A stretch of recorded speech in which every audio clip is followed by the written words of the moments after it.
so many Protestants don't even realize the ecclesiology of evangelical Protestantism is actually an attack on the incarnation itself, because the church is a continuation of the incarnation. And if now you want to say that the church isn't divine, that the church is purely human, well, that's actually Arianism. Today, I interview Alex, otherwise known as Voice of Reason, a Roman Catholic apologist. You know, one of the big critiques I've heard even from like Gavin Ortlund is that nobody can walk into a Catholic church or Orthodox church and freely receive the Eucharist. And I always thought that was a great thing. That was probably set up in such a way to refute the heresies. How would you know?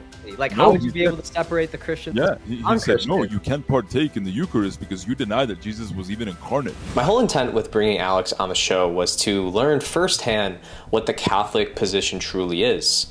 Because I see so many people in life demonizing things that they really just don't understand. And I think Catholicism is one of those big ones. You can't say that God is a bloodthirsty monster that had to pour his wrath out on an innocent person and let guilty people go. That's not orthodox at all.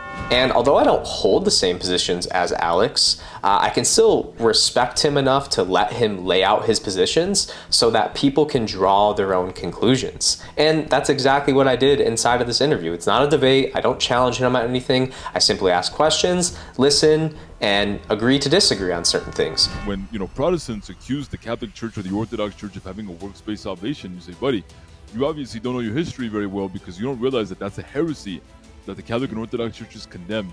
Back in the time of Augustine, we condemned the Pelagian heresy and the semi-Pelagian heresy. But I really enjoyed this conversation, and we go into things like the importance of the sacraments. We talk about how Gnosticism has entered into the church and how people don't even know it, and how the incarnation of Christ is something that cannot be undermined in any form of Christianity. She goes, I really think that Pentecostals are Gnostics. They have Gnostic theology. And I said, you know what? You're right, because a lot of Protestants do have this misconception. A lot of times the accusation is that the Catholics and the Orthodox, they re-crucified Jesus.